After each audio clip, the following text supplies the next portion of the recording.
autre voix.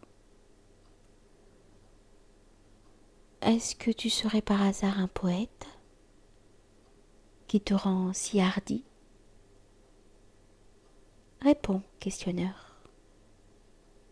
Viens-tu comme Shakespeare à la tour d'Elseneur pour entrer dans la brume où s'éteint la science, pour tenter le mystère? Aurais-tu confiance, homme dont l'ombre fuit les pas trop approchants, dans le pouvoir suave et sinistre des chants? Oui, c'est vrai, le poète est puissant. Qui l'ignore?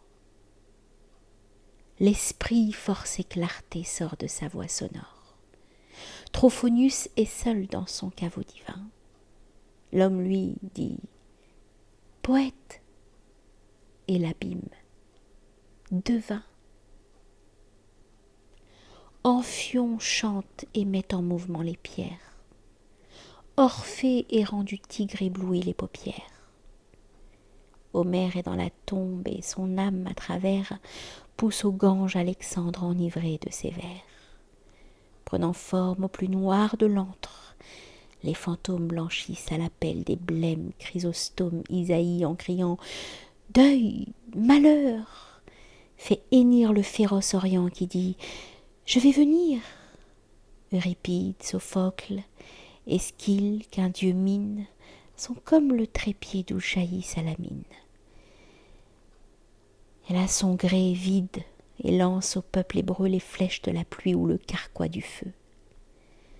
L'harpe, l'âpre, archiloque avec le marteau de l'iambe enfonce le clou sombre où se pendra l'icambe. Dante dit, l'œil fixé sur un homme passant, « Je t'ai vu dans l'enfer !»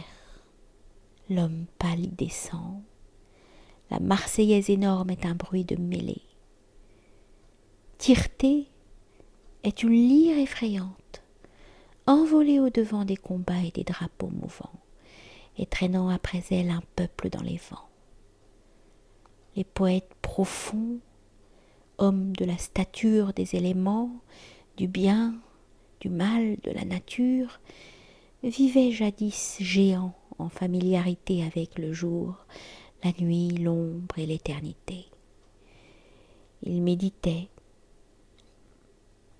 ayant dans l'horreur solennelle toujours devant leur âme et devant leur prunelle la contemplation, ce mur vertigineux. Ils avaient la science et l'ignorance en eux. Épars, ils blanchissaient le fond des solitudes. Ils rêvaient. Ils avaient diverses attitudes. Les uns calmes restaient, leur menton dans leurs mains, du côté des vivants sur le rivage humain. Ils regardaient passer les foules pêle-mêle, hommes, femmes, vieillards, enfants à la mamelle. Choc de glaive, pavois, code, mœurs, échafaud, les cintres pleins d'azur des grands arcs triomphaux. Le trône avec son roi, le prêtre avec son livre. Et devant tout ce flot forcené, bruyant, ivre, triste, joyeux, confus, violent, inclément, sourd, ignorant la chute et l'âpre escarpement, il contemplait de loin la mort, sombre barrage. Les autres se tenaient hors du terrestre orage, comme s'ils étaient morts, et de l'autre côté ils regardaient, roulant vers eux, l'humanité s'engouffrer sous leurs pieds. Race à race engloutie. De ce fait, ils étaient présents à la sortie des empires, des faits, des grands événements, des prines de puissance et de guerres écumants. Et voyaient peuples, rois, tout ce quand la nuit noire dégorge le sépulcre. Énorme vomitoire. Ils rayonnaient. Leurs yeux sereins étincelaient. Ils devenaient eux-mêmes ombre et souffle et semblaient au genre humain perdus dans ces mornes délires. Des fantômes chantants passant avec délire. Quelques-uns, mutés, sourds, n'avaient plus de regard que l'œil intérieur, lumineux et hagard.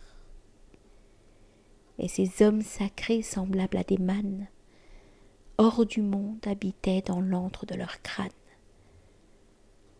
D'autres vivaient au bois et leurs esprits songeaient, et laissant là leur corps ébloui voyageaient.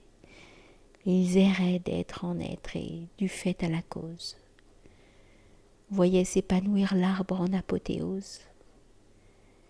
Ils allaient pénétrant au-delà du réel, par la racine au gouffre et par la fleur au ciel.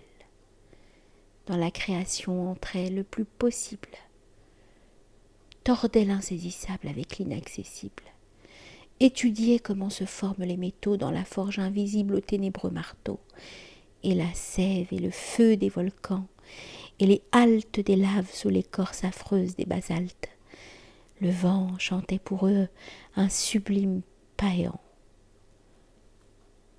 Ils observaient l'hiver, l'ouragan, l'océan, l'avalanche, l'écueil, les grêles épaissis, les vagues effarées de ces épilepsies. Et pensifs, saisissant jusqu'au plus haut zénith les intersections de tous les infinis. L'endroit où le bien nuit, l'endroit où le mal haine, il tâchait de trouver le point fatal, suprême, terrible, surprenant, caché sous le linceul, sombre où tous les secrets se fondent en un seul.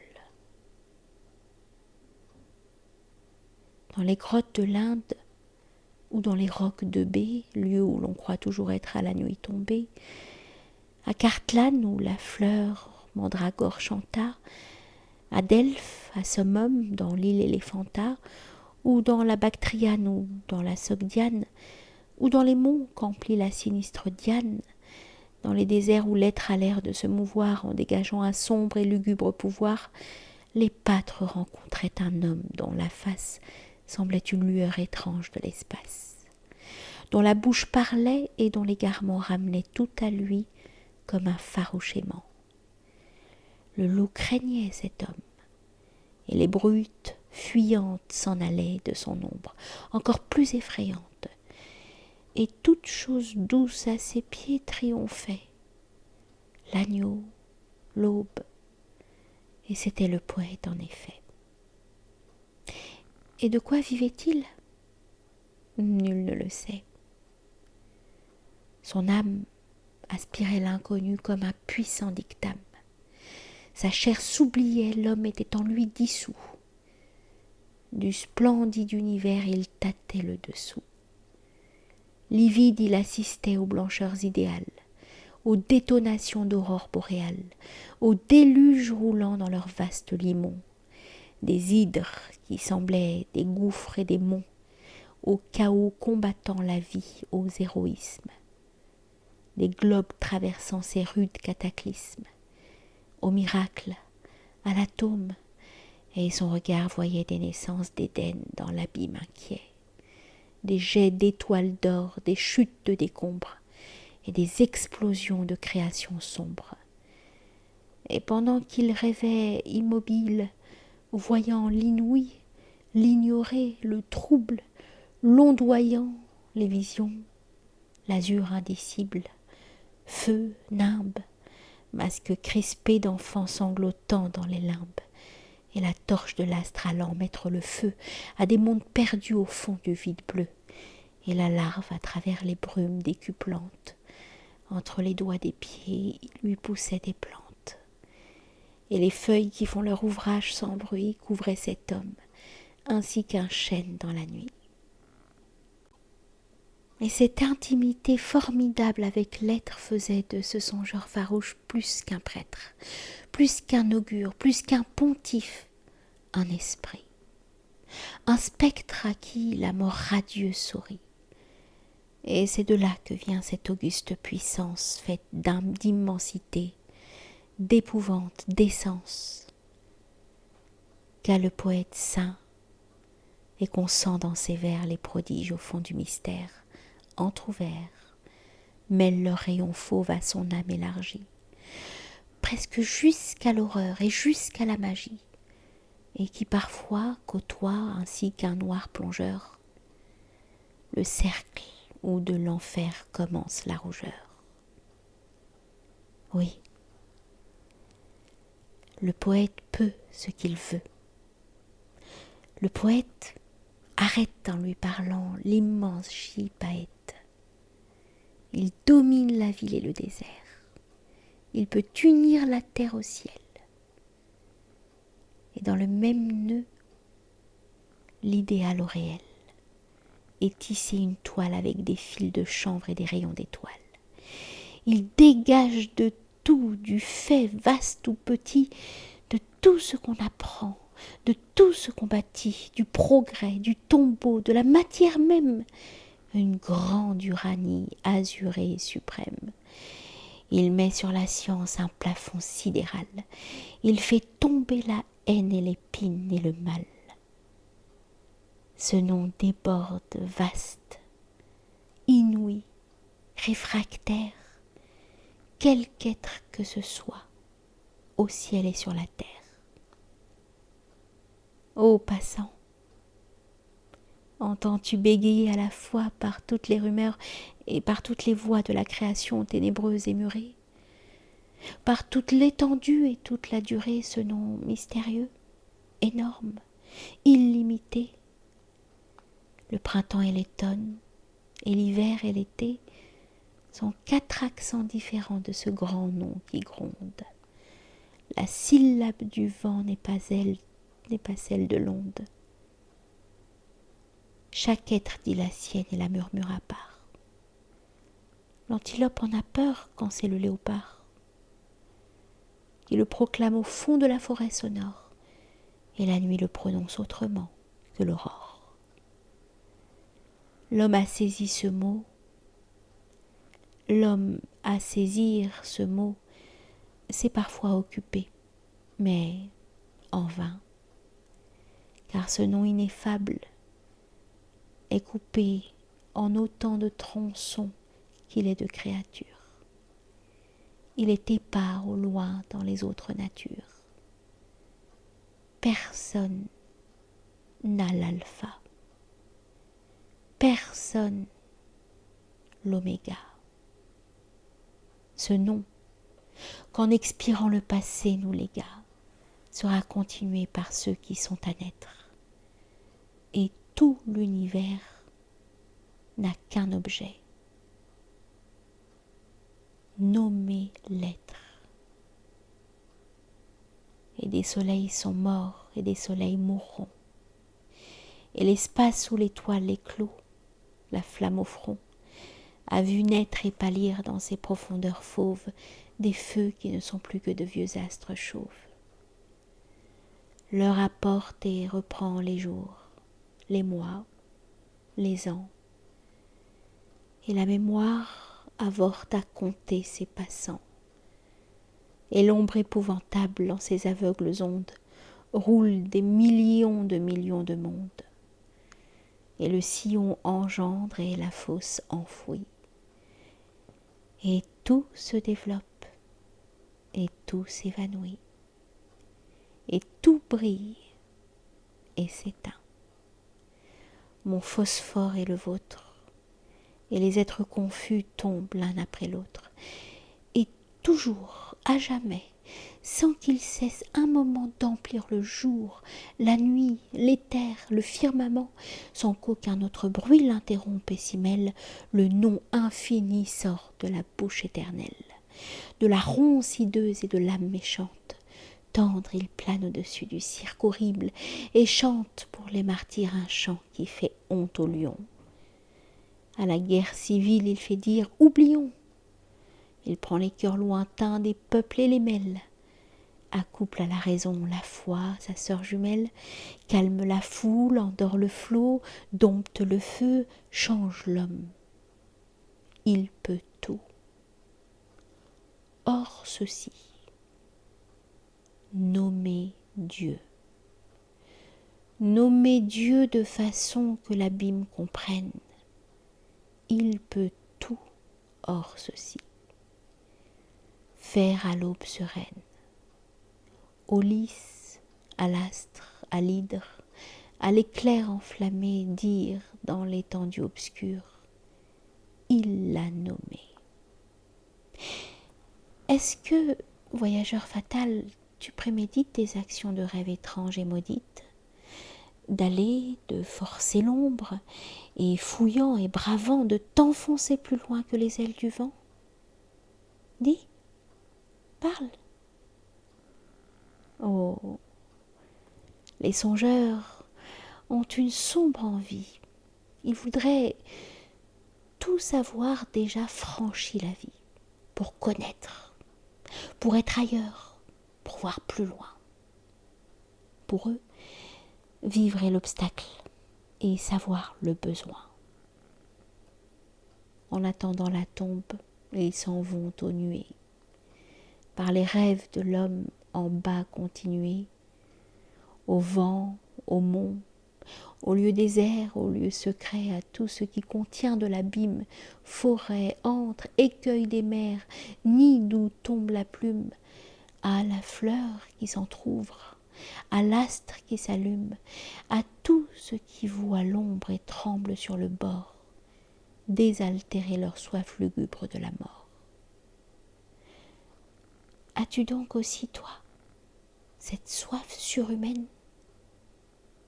Veux-tu voir? Est-ce là, passant, ce qui t'amène?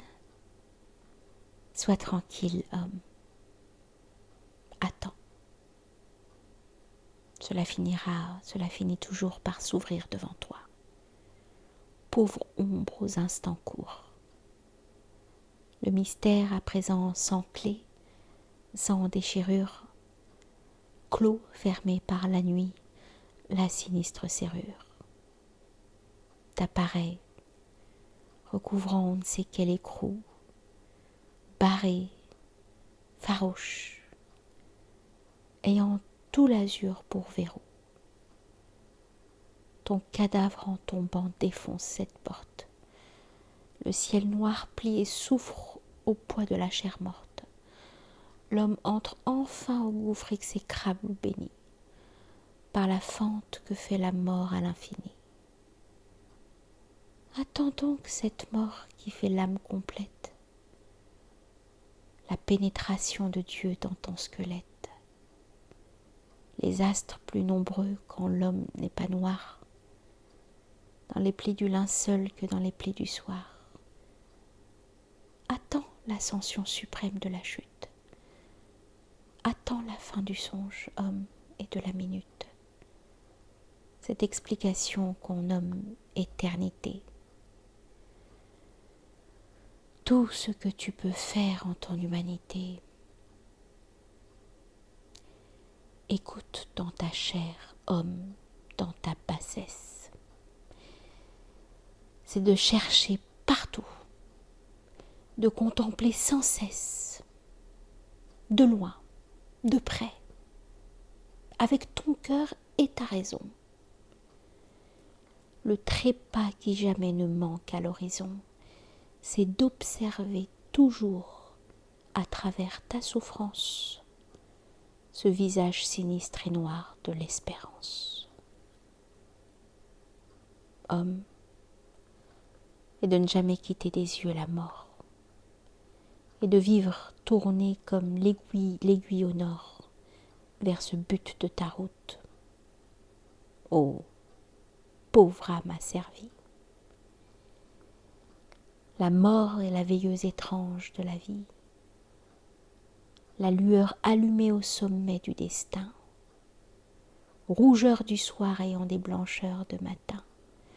Elle fait apparaître à sa clarté des rives, des cieux toute l'énigme en pâle perspective, les cimes des flots d'ombre au fond des gouffres noirs, et le bien et le mal, mystérieux miroir, vivante, incorruptible, égale, elle prolonge à travers l'apparence et la brume et le songe, et tout le faux dont l'être éperdu fait l'essai, une lumière intègre et terrible de vrai. Elle montre la vie, elle met en saillie tous ces masques, amour, haine, raison, folie, qui flottent dans le vent pêle-mêle et qui vont. Elle blêmit le bord du sans fin, du sans fond, d'où l'on ne revient pas avec la même forme. Elle jette un rayon sur une entrée énorme, effleure ses rondeurs, ciel, globe, crâne nu et tranquille, avertie de quoi? De l'inconnu. Elle éclaire un port vague où l'on se réfugie. On voit sur l'infini cette sombre vigie. Donc attends. Autrement, sache qui que tu sois, qu'un voyage en cette ombre est un lugubre choix. Le vertige saisit les noirs plongeurs tenaces, qui du grand ciel farouche affrontent les menaces. L'immobile infini fait un nain du géant. Avant d'aller plus loin, regarde ton néant. Car tu ne pourras pas, quelle que soit ta course, aborder l'inconnu, l'origine, la source, le lieu fatal où tout s'explique et se rejoint, car tu n'entreras point, car tu n'atteindras point, car l'océan de nuit, de bitume et de soufre, jamais tu ne pourras le franchir, car le gouffre, tu ne le vaincras pas.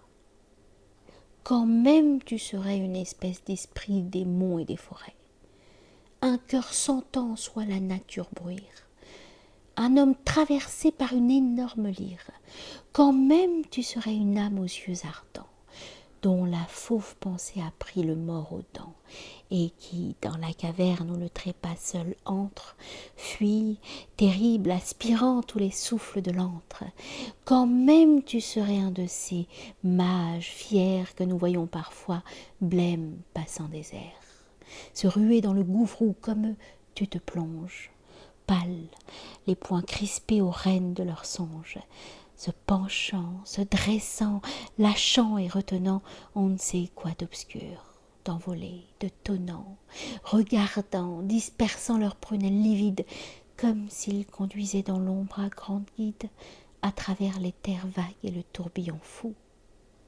Dans la brume, au hasard, devant eux, n'importe où, peut-être vers la nuit, peut-être vers la cime, un char que traînerait avec un bruit d'abîme, croupe sombre, fuyant, s'abaissant, s'élevant, 600 chevaux d'éclairs, de nuées et de vent. Te figures-tu donc être, par aventure, autre chose qu'un point dans l'aveugle nature? Toi, l'homme, cendre et chair, te perçois-tu que d'une fonction l'ombre t'a revêtu? Quel droit te crois-tu donc à chercher, à poursuivre, à saisir ce qui peut exister, durer, vivre, à surprendre, à connaître, à savoir, toi qui n'es qu'une larve et qui meurs aussitôt que tu nais? J'admire ton néant inouï s'il suppose qu'il est par l'absolu compté pour quelque chose. Quelle idée, ô songeur du songe humanité! As-tu de ton cerveau pour croire en vérité qu'il peut prendre ou laisser une empreinte à l'abîme? Ta pensée est abjecte, étroite, folle, infime, l'homme est de la fumée obscure qui descend. T'imagines-tu donc laisser trace, ô passant?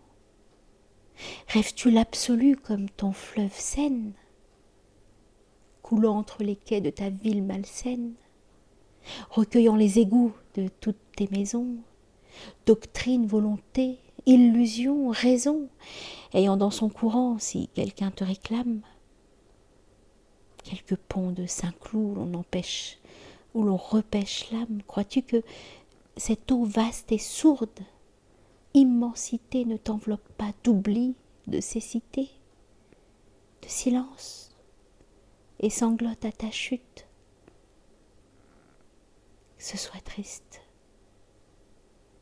Crois-tu que ta chimère en ce gouffre persiste, qu'elle y garde sa forme, espoir, rêve, action, et qu'on retrouve, après ta disparition, quelque chose de toi, ton cadavre ou ton ombre, au noir filet flottant de l'éternité sombre.